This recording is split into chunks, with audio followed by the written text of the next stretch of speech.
Pública. ¿Qué tal? ¿Cómo están ustedes? Muy buenas noches. Bienvenidos a Vía Pública.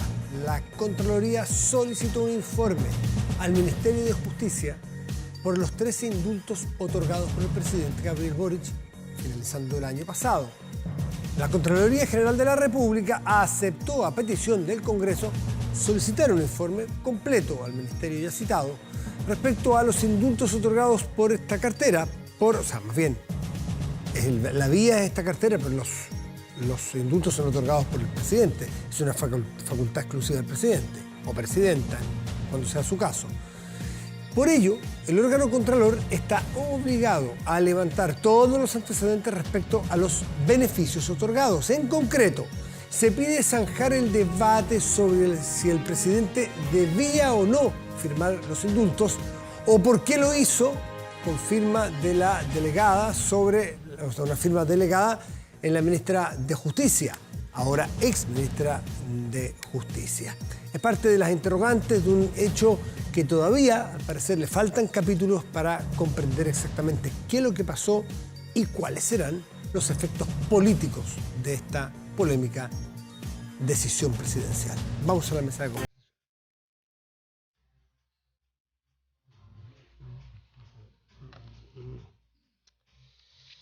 Bueno, y parte de los efectos políticos que le mencionaba yo, uno de los inmediatos fue, por ejemplo, que la oposición se retiró de la mesa que estaba a punto, aparentemente, uno tiene que creerle a sus integrantes, gobierno, oposición, del Partido Republicano al Partido Comunista, para poner en el centro el problema que la gente en todas las encuestas dice que es el que más le preocupa, que es la seguridad. Bueno, la ministra Tobá, con mucho liderazgo, armó la mesa, avanzó en la mesa, estaba a punto de terminar la mesa, ocurrió lo de los indultos, la oposición completa se bajó de ella, lo que no implica o no evita que se puedan tramitar los contenidos legislativos de ese acuerdo, y de hecho la ministra anunció que los va a enviar. Uno de los que ha sido polémico en la actitud de la propia derecha ha sido uno de sus senadores, ex precandidato presidencial, Manuel José Sandón, senador RN. Buenas noches, está con nosotros. Manuel José, ¿cómo está? Hola Matías, buenas noches. Muy buenas noches. A ver, me gustaría que partiera desde de la introspección de su sector después de lo de los indultos? ¿Cómo han actuado y cómo cree que deberían actuar frente a las necesidades que la gente pide? Mira, primero decirte lo siguiente. Yo creo que la ministra Ríos es una víctima de las contradicciones y la falta de conducción del presidente de la República. Que ella haya firmado o no por delegación, tú lo acabas de decir, los indultos son facultad privativa del presidente de la República. Así que no le puede echar la culpa a nadie. Y eso es lo grave. ¿Y por qué es grave? Porque nosotros estábamos en una mesa. Ojo que en esa mesa había solo un representante por partido político y a mí Renovación Nacional me nominó porque yo estoy a cargo del tema de seguridad en los senadores. Y sin saber, cuando pasa esto, se conversó el tema de los indultos, que por favor no pasara algo. Bueno, yo no estoy de acuerdo, nunca estuve de acuerdo. Disculpe, senador. Se conversó en la mesa, se planteó... ¿Hablaron de los indultos antes de que el presidente los anunciara? Por supuesto, en la mesa varias personas, el diputado Leal, que estaba por la UDI, había un diputado, no me acuerdo el apellido, que estaba por Republicano, plantearon, oye, supongo que aquí no van a haber estos indultos. Bueno, la verdad es la siguiente. Para mí, esto es una decisión personal, porque yo no me bajé nunca de la mesa. Nuevamente, con la ministra Tobá en la mesa. Por eso, sí, ¿qué le dijo la ministra Tobá cuando ustedes le preguntaron si iba a haber indultos? No dijo nada, pues si en el fondo eso es facultad del presidente, ya tiene cómo sacársela, seguimos trabajando. Mira, teníamos, Matías, muy avanzado. Lo que sí faltaba es que la ministra estaba muy preocupada para que a fin de año, en el plazo que se habían dado, se firmara este acuerdo. No tenía ninguna posibilidad, se lo dijimos por todas sus letras, porque los titulares había que darle bajada, había que hacer cosas más concretas. ¿Ya? ¿Cuál es la discusión que he tenido con mi sector? Yo creo que bajarse de la mesa es un error inmenso, porque la gente no tiene explicación para que transversalmente el problema más grave, que es un problema país, un país que nos está, o sea, un problema que nos está consumiendo a todos, quede parado por unos indultos aberrantes, pero indultos. O sea, a una señora que le entraba a robar su casa o un portonazo o le olvidaba una hija, le importa un huevo los indultos, quiere que le solucionen su problema. Entonces, bajarnos es un error político inmenso. Y los que han estado en la dura son la UDI, yo te diría que los diputados RN, republicanos, pero los senadores, no, porque con mi equipo, como estoy encargado de esto, hice un documento de 12 puntos, etcétera, que les pusimos los mínimos, pero son parte de negociar, y lo firmaron los 12 senadores. Lo hicimos firmar a puño y letra para que nadie se pudiera correr aquí. Y ese documento se lo pasamos en las manos a la ministra Toa. Yo he tenido 3 reuniones solo con la ministra Toa, y con ella con una asesora, yo con mi asesor. ¿Cuándo fue viendo eso? Punto a punto. ¿Cuándo fue eso? La semana pasada entregamos el documento. Yo el día lunes a las 8 de la mañana estaba en la oficina de la presidenta de 8 a 9, el jueves, o sea, tuve 2 o 3 reuniones. Y hemos avanzado mucho, y hemos logrado cosas que van a ser muy importantes. Por ejemplo, la macrozona norte está absolutamente desbordada por la inmigración irregular, porque ahora ya no se dice ilegal, irregular. Y las Fuerzas Armadas no pueden hacer nada, y tú sabes, porque la gente, la que está viendo este programa, cuando un inmigrante cruza la frontera, a los 5 metros ya no les puedes pedir nada. Y las Fuerzas Armadas no tienen ninguna potestad sobre esas personas, solo investigaciones y carabineros. Bueno, la ministra aceptó que nosotros pedimos estado de excepción acotado. ¿Qué significaba acotado? Que en las fronteras del norte se hicieran cargo los militares y las Fuerzas Armadas. Pero ella lo acogió de otra forma, en que se está metiendo en una ley que esperemos que sacamos de aquí a fin de mes, que es la de infraestructura crítica. ¿Y qué significa eso? Vamos a militarizar las fronteras. Eso es muy importante.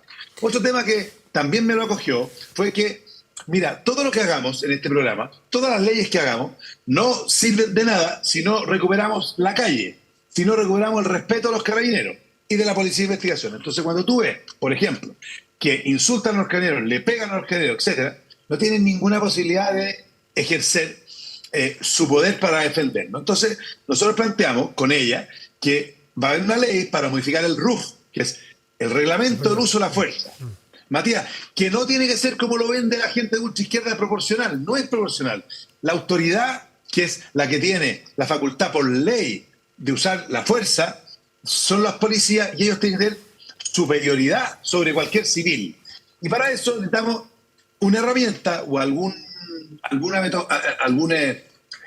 herramienta, dígalo así, que puede ser la pistola eléctrica, que es la que yo creo, como lo usan los gringos y en Europa, que no es letal, pero que sobre todo en las zonas urbanas haría que volviera el respeto a la violenta carabinero. Vimos en Iquique que como le pegaron a un carabinero un chachazo en la cara, a la carabinera que cuidaba, y hoy día los carabineros, ¿qué pasa?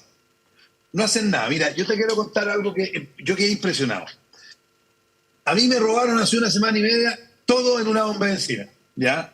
Y yo, como ciudadano común y corriente, partí a la Bridec de Puente Alto, que es un tremendo edificio y que ahí están el oficial que manda la parte más importante del área sur de Santiago, de investigación. Y bueno, cuando estaba haciendo la denuncia, como yo soy senador, el que había sabido el jefe, y llegó el subprefecto. Y en la conversación me invitó a un café, entre que tomábamos el café me dice, mire, le quiero contar que el 1 de diciembre del año pasado, pero no del 2022, sino del 2021, yo venía a las 8:30 de la mañana con un oficial por la calle Izaguirre y fuimos testigos de un asalto a mano armada a 2 señoras que venían saliendo con un autito chiquitito nuevo de una bomba de benzina. Nosotros nos bajamos el procedimiento y en ese procedimiento terminó un delincuente muerto y uno herido. Pero el final del cuento es triste. El superior de las investigaciones de Chile, de toda esta zona, le quitaron su arma hasta el día de hoy, procesado e imputado, y el otro oficial también, y llevan 1 año. Entonces él me decía, ¿qué le puedo exigir yo a mis subalternos si yo, que soy el jefe, que por las cámaras está absolutamente demostrado, y están las testigos de las señoras que están siendo asaltadas, estoy procesado, estoy imputado, y además me quitaron el arma, porque hasta el día de hoy no se la devuelven? ¿Le contó este cuento a la ministra Toa? ¿Qué dijo la ministra Toa para entender el tenor de los acuerdos a los cuales usted está llegando con ella, me dice? Bueno, ella entiende que si no recuperamos la calle, y lo ha entendido, a ver, mira, el gobierno en un análisis político, esto es una opinión personal, tiene 2 almas. Tiene la centroizquierda democrática y tiene la ultraizquierda y el Partido Comunista y el grupo del presidente, que ellos están muy preocupados de los derechos humanos de los delincuentes. Siempre preocupados de que no le hagan hacer, que hay un palo, que nada. Perdón, nada. En buena hora que haya gente que se preocupe de los derechos humanos de las personas, digamos. Más allá que sean es que yo lo que creo... delincuentes. Sí, no uno más que otro, pero los derechos humanos son ¿Estamos de acuerdo en eso, no? Para todos, transversales y respetables. Sí, pero cuando un delincuente entra a tu casa con cuchillo o armado, a mí el Estado se tiene que preocupar de los derechos humanos tuyos. Y no estar preocupado, porque además si estamos tan preocupados de los procedimientos, bueno, gastemos, como lo planteamos nosotros, en cámaras corporales que graben las cosas que se hacen. Pero resulta que aquí el RUF se iba a hacer. ¿Cuál es la intención? Todo pensando en las protestas. Si el problema no son las protestas, el problema son las encerronas, son las violaciones, son... A ver, es que la vista absolutamente desbordada la delincuencia. Necesitamos gente empoderada, y también empoderada porque los delincuentes le perdieron el miedo a la autoridad, porque los carabineros no disparan. Fíjate lo siguiente, un análisis súper fácil. El carabinero que murió en Chillán, son 2 carabineros, controlan al personaje, el personaje se baja, sale corriendo. Él persigue al carabinero, él persigue al delincuente y termina muerto él. Dime, usted que es un hombre culto, ¿en qué país del mundo pasa eso? Hablo en Estados Unidos, a los 50 metros tenía un balazo. En cualquier parte del mundo, pero aquí no se atreven, porque terminan procesados. El carabinero suboficial, no, está bien. Toda esa historia, que un carabinero pueda hacer uso de su arma, a mí lo que me complicó que dijera el tema de los derechos humanos, porque creo que aquí no estamos hablando de derechos humanos más o menos, se respetan para todos, es respetar la ley. Sí, pues, pero estoy de acuerdo. Está bien. Sí, pero en la aplicación, sí, pero en un delito en el cual tú estás siendo una víctima, la primera autoridad de esa policía, cuando un carabinero dispara o use su arma eléctrica, es para defender a la sociedad. Eso no es violar los derechos humanos. Para defenderse él. Pero eso no es violar... que un carabinero utilice su arma y que la persona que termina muerta, la persona lamentablemente muerta, no se le violan los derechos humanos. Es un carabinero o un policía que en el uso... Lo dijo el propio presidente Boric, ¿se acuerda? Lo dijo... Pero mira, pero eso que tú me estás diciendo, para ellos es la violación de los derechos humanos. Que hay que preocuparse, pero de todo. Yo le digo lo siguiente, está bien, pero resulta que ¿qué es lo que pasa?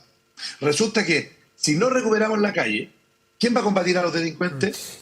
Fíjate lo siguiente. Es que me interesa un tema político, senador Sandón. Primero, usted llegó a este acuerdo. La ministra anuncia que va a enviar, incluso algunos de ellos con discusión inmediata, o un grupo de leyes en función de la seguridad. La infraestructura crítica está ahora. Está con discusión inmediata. Sí. Y esa incluye la militarización de las fronteras del norte, que me parece muy bien.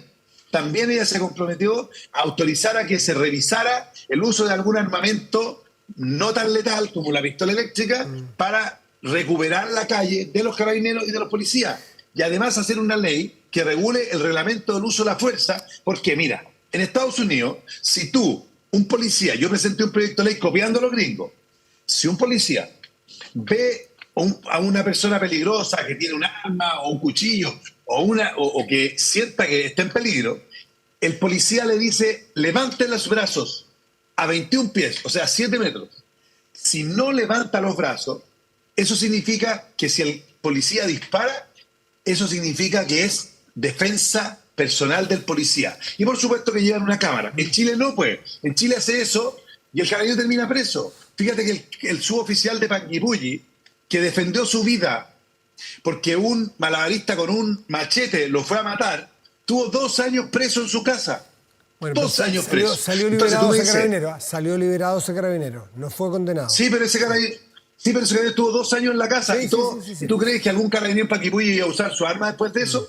Dígame una cosa, senador. ¿Su sector, la oposición, va a apoyar la posición que usted tiene de este acuerdo con la ministra Tobá? ¿Cómo ve la reacción política de su sector cuando estos proyectos lleguen al Senado y a la Cámara?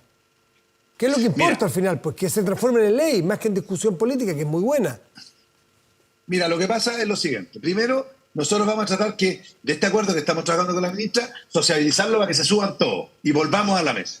Si no, llegaremos a acuerdo nosotros y todos se van a sumar igual. Se van a sumar porque es evidente lo que hay que hacer. Lo que sí es que aquí mi sector comete un error. Plantean, vamos a tener una agenda propia para plantear, ¿no es cierto? Eso dijeron. Pero tú sabes que la mayoría de estos proyectos irrigan gastos. Por lo tanto, no son factibles presentados por un parlamentario o por un partido político. Si no tienen el patrocinio del presidente de la República, no sirven para nada. Por lo tanto, aquí la manija la tiene la ministra Tobá. Y por eso hay que trabajar con ella. Y además quiero decir lo siguiente. La ministra Toa entiende el tema y se la está jugando por esto. Pero ella debe tener una presión inmensa en la izquierda dura. Oye, pero si mira, el presidente de la República dijo que iba a perseguir como perro a los delincuentes. Y como perro soltó a los delincuentes. Es más, son tan chuecos que le pasan la factura a la ministra Ríos. Y la ministra Ríos lo único que hizo fue cumplir instrucciones. Fíjate que en el Fiscal Nacional, durante 2 semanas, 3 ministras, Toá, Analía y la ministra Ríos, trabajaron sobre la base de la conversación del futuro Fiscal Nacional. Y siempre se habló de Meléndez y de Palma. Valencia no existía. A las 2 de la tarde del día que tenía que el presidente entregar, estábamos en el comedor y entra el mozo y dice, por favor, senador Sandón, salga de afuera que lo busca la ministra Toá. Yo salí, no tengo idea por qué me llamó a mí y me dijo, mire senador, el presidente me pide que le avise a usted que va el señor Valencia y no los otros dos. Y nosotros, plop, yo no tengo nada contra Valencia, pero quedamos plop, llevamos 2 semanas trabajando el tema. Entonces, le quitan el mantel con una facilidad del presidente a su ministra y después la echa por desprolija.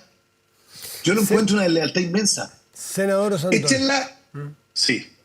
Ya. Échala si querí por la autoridad, por la responsabilidad del cargo, pero no porque fue desprolija. Senador Sandón, le agradezco mucho esta conversación como siempre. Que tenga buenas noches. Buenas noches, gracias. Chao, chao. Hacemos una pausa, volvemos. Espérenos.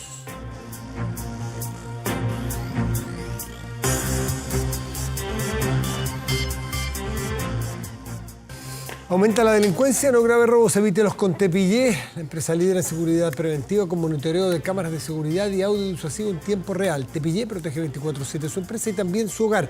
No sea usted la próxima víctima y contrátelos en tepillé.cl. Ha llegado libro, así como ha llegado carta, y se lo voy a mostrar de inmediato. Ahí está. Ernesto Tone, crónica de una odisea del estallido social al estallido de las urnas. Ernesto Tone, profesor en Francia, en Chile, sociólogo, del segundo piso del presidente Lagos, mucho tiempo, militante de izquierda, en fin, ¿qué nos vamos a presentar? No perdamos tiempo. Gracias, Ernesto, por traernos tu libro. Muchas gracias. Ahí lo vamos a dejar. Es una colección de los últimos 3 años de tus columnas del diario La Tercera. Sí, claro. Pero como un escritor compulsivo como eres, tenías que hacer una introducción que era un capítulo más. Claro. Que ahí está el... Y ahí es muy relevante porque tú empiezas a narrar qué es lo que pasó en estos 3 años. Y eres especialmente crítico con tu sector. Con la derecha dices, sí, la derecha fue conservadora, nunca quiso cambiar nada, pero te preocupas de, que es una honestidad intelectual, de criticar a tu propio sector. La izquierda. Es claro, porque si tú tomas estos últimos 3 años, bueno, este libro verdaderamente no lo inventé yo, se lo debo agradecer a mi editor, Catalón, que me dijeron, leyendo todas las columnas de La Tercera, que había un hilo conductor muy fuerte. Y estoy muy contento porque releí eso y había un hilo conductor que era una visión que mantuvo, por decirlo así, un hilo rojo desde el principio hasta el final. Y en una dices que mirando esas columnas del origen del estallido social no te pasó lo que criticas en muchos de tus pares y correligionarios que cayeron un poco embobados por la violencia. Claro. Esta primera reacción llena de exabruptos, había una cierta, en una parte apoyo y en otra parte una crítica muy liviana, de tal manera que era una crítica comprensiva, por decirlo así. Y yo creo que la violencia es imposible admitirla en democracia.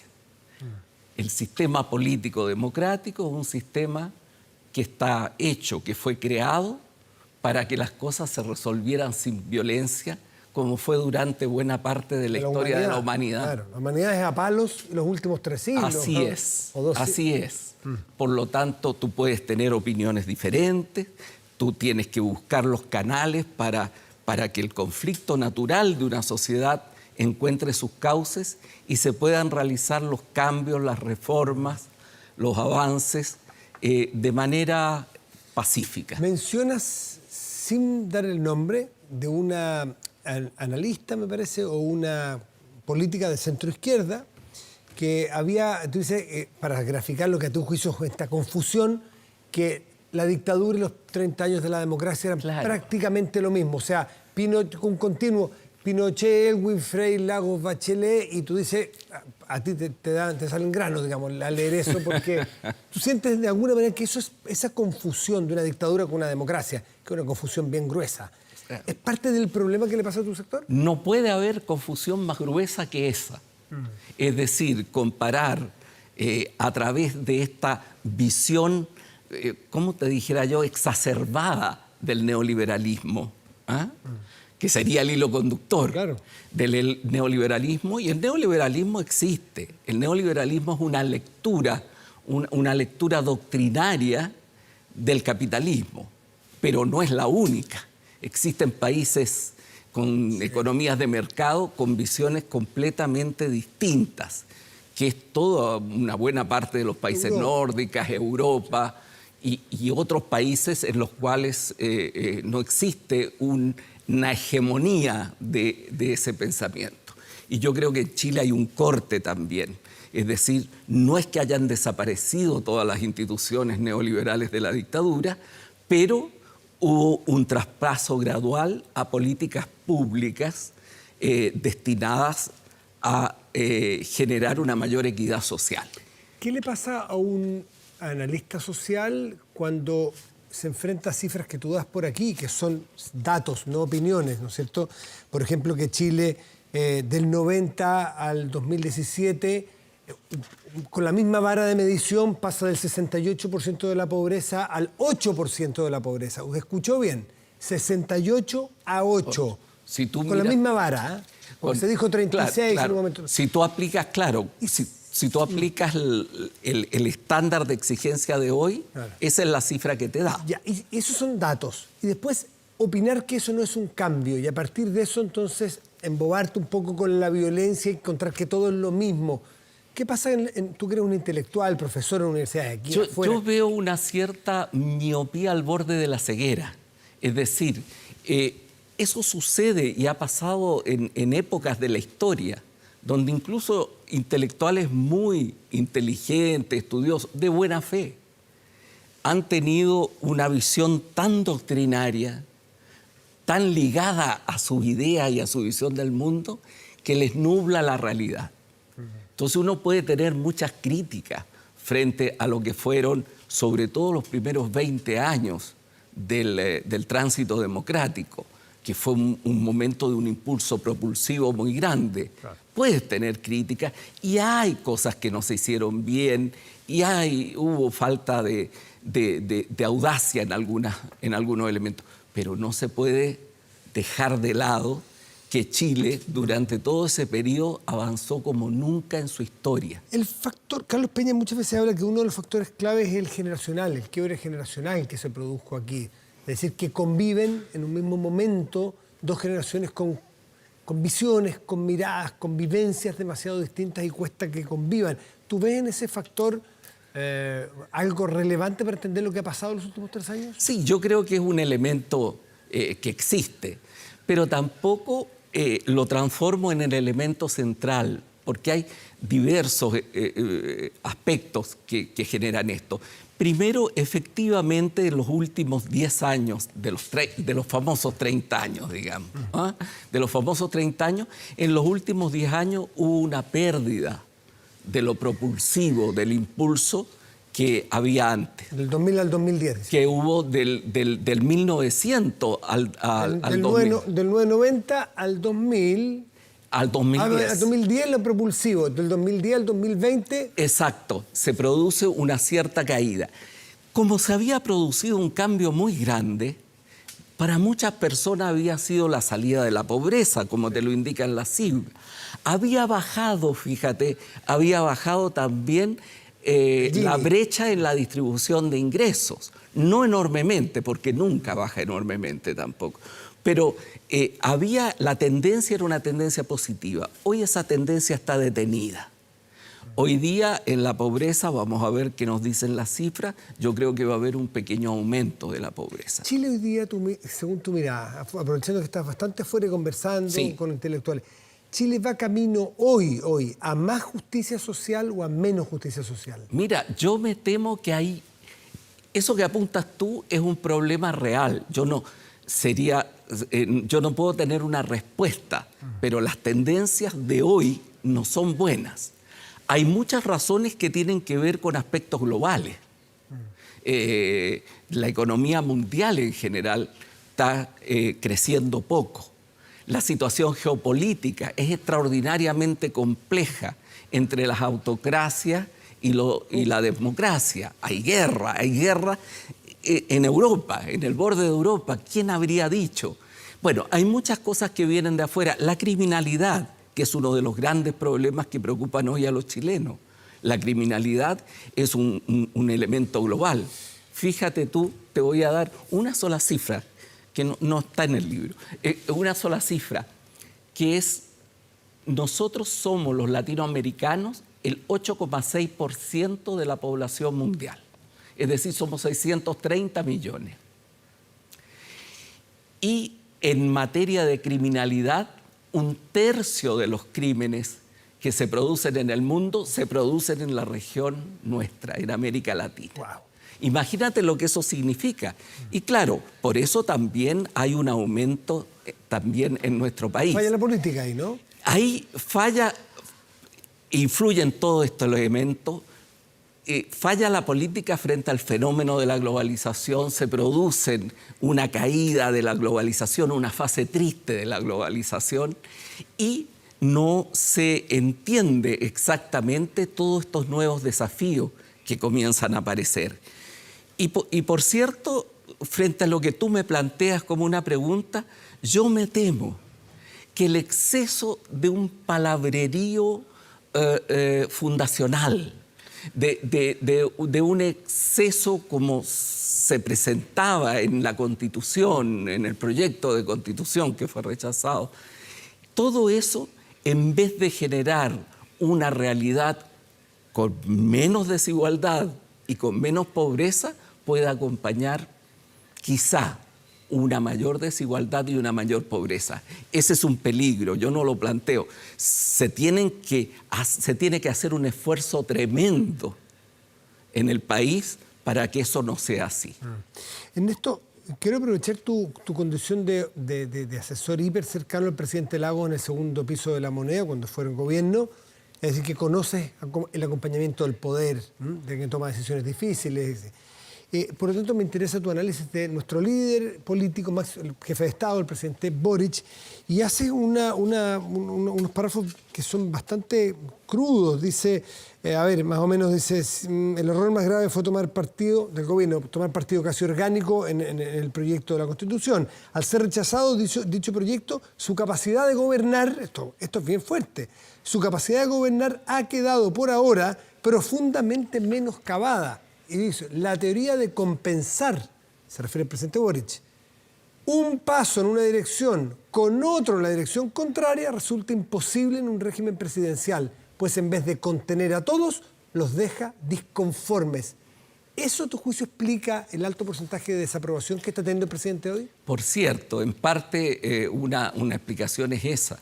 Yo no tengo duda que en el presidente Boric hay convicciones fuertes y también un sentido del Estado, porque el presidente Boric ha ido contra la corriente de su sector, de su lote, de su tribu, por decirlo así. En muchas cosas. En muchas cosas. Con costos altísimos. Con costos altísimos. Ha incluido personas con experiencia de gobierno y con un gran sentido del Estado, como el ministro de Hacienda. Ha puesto temas centrales que él mismo como parlamentario los había votado en el otro sentido. Exactamente. O sea, es un hombre con una capacidad de reflexionar sobre la realidad. Eso es coraje de político también. Y eso es coraje y eso va admirado.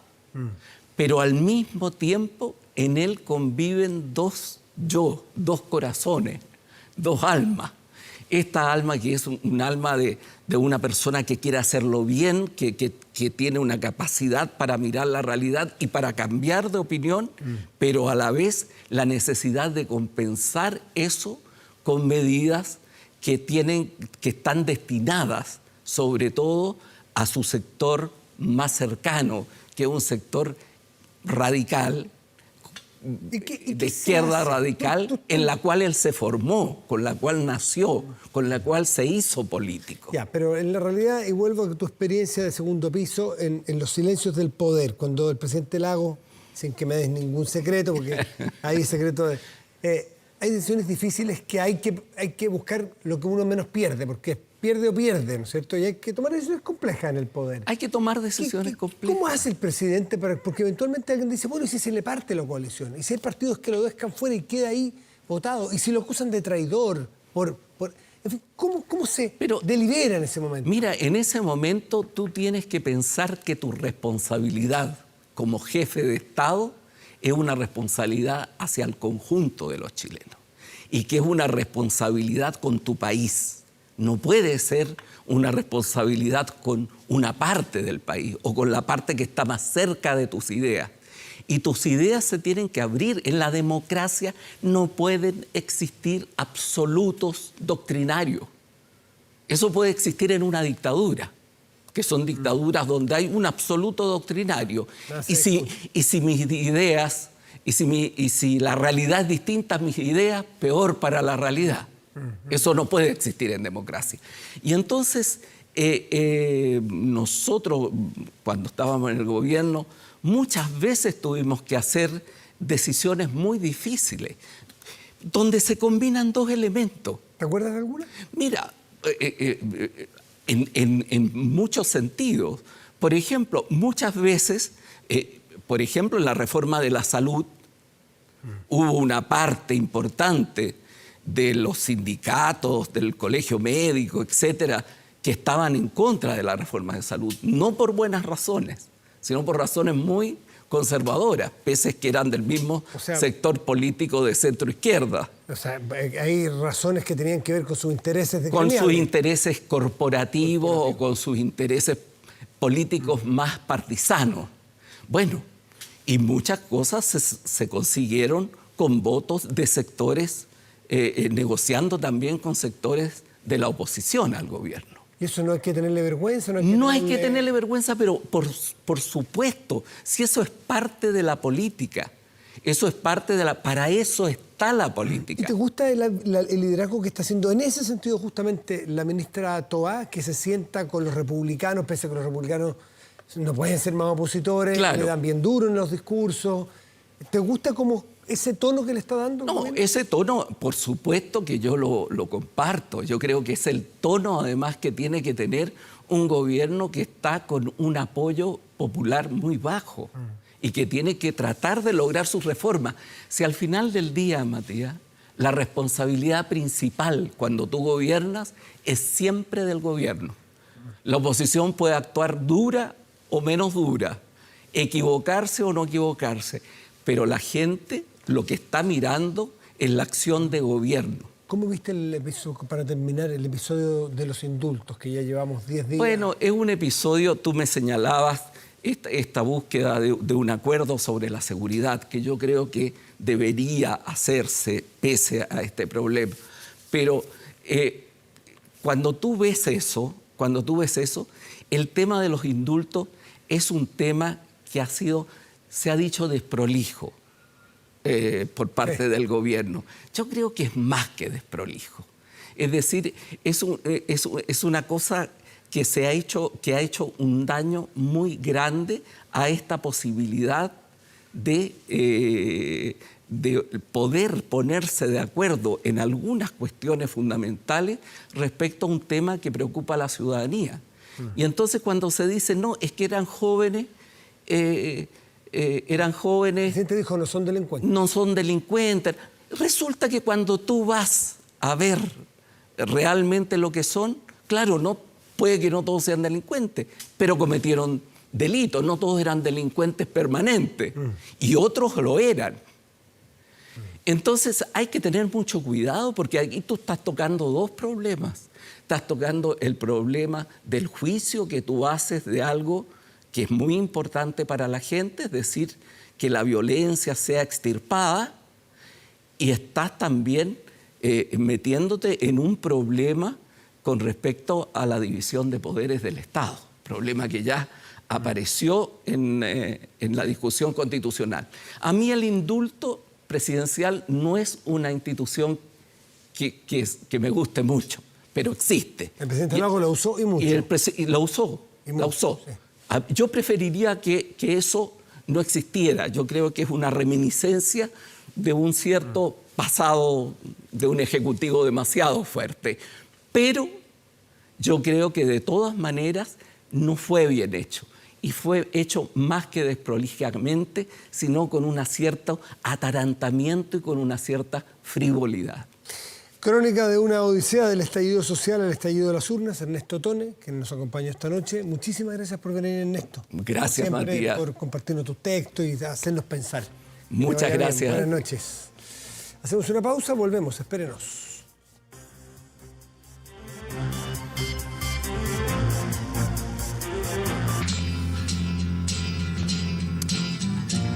Ya, estamos de vuelta aquí en Vía Pública y revisamos de inmediato nuestro portal de noticias y contenidos 24horas.cl, que en este momento destaca lo siguiente.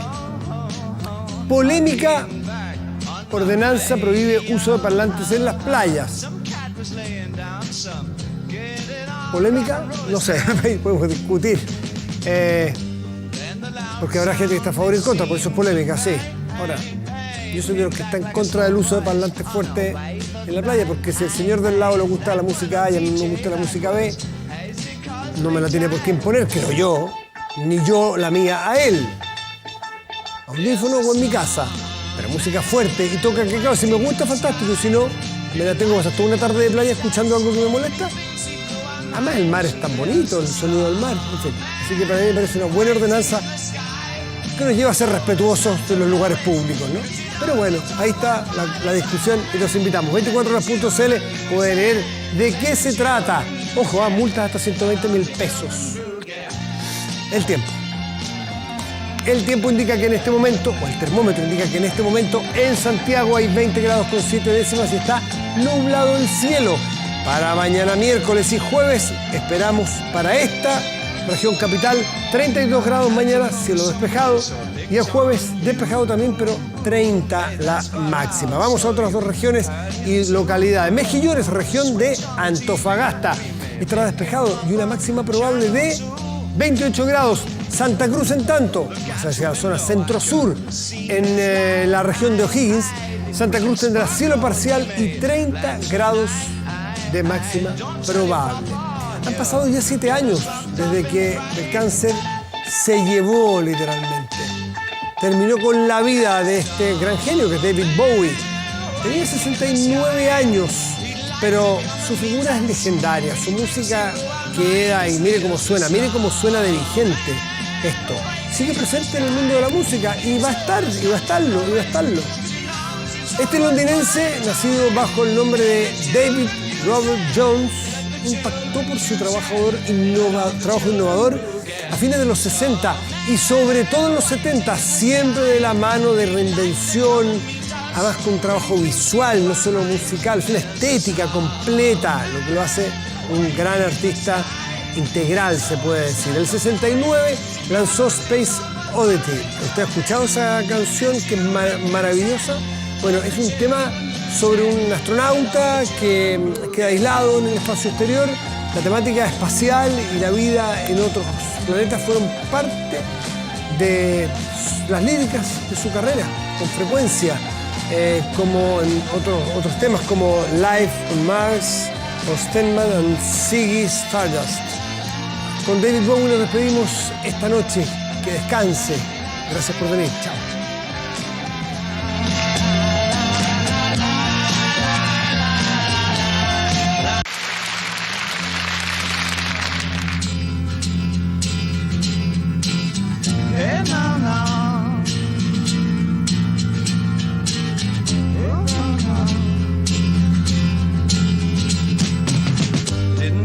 Time it was when the lights were low. I leaned back on my radio. Some cat was laying down some get it on rock and roll, he said. Then the loud sound, it seemed to fade, came back like a slow voice on a wave of bass. That was no DJ, that was hazy cosmic jive.